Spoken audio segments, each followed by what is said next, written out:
मसाने में हो रे दिगंबर खेले, मसाने में हो रे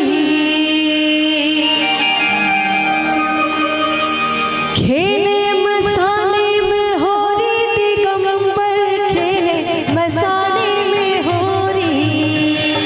खेले, मसाने में हो रे दिगंबर खेले, मसाने में हो रे भूत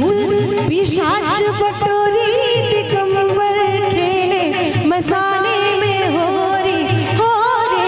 खेले, मसाने में हो रे दिगंबर खेले, मसाने में हो रे।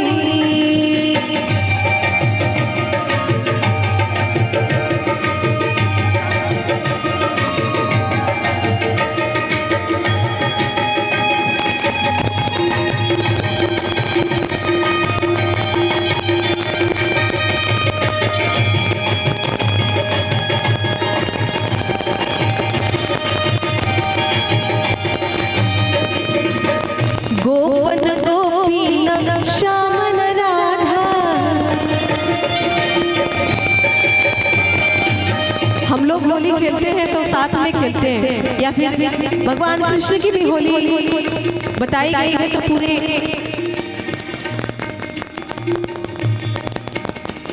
पूरे बरसाने के साथ बताई गई है कि गोपियों के साथ होली खेल रहे हैं। राम जी पूरे अवध नगरी में होली खेल रहे हैं, लेकिन भोले बाबा गोपन गोपी न श्याम न राधा, ना कोई रोक न कोनो बाधा जी, गोपन गोपी न श्याम न राधा, ना कोई रोक न कोनो बाधा, चिता भस्म भर छोरी हो, चिता भस्म भर छोरी दिगंबर खेले, मसाने में हो रे खेले, मसाने में हो रे दिगंबर खेले, मसाने में हो रे।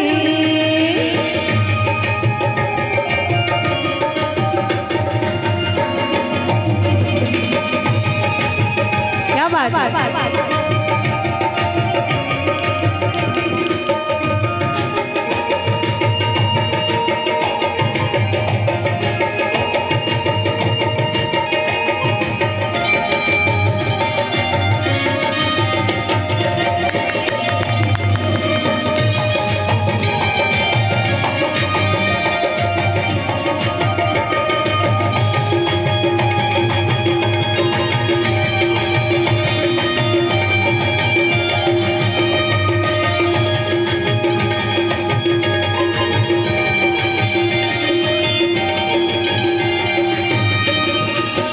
नाचत गावत डमरू धारे,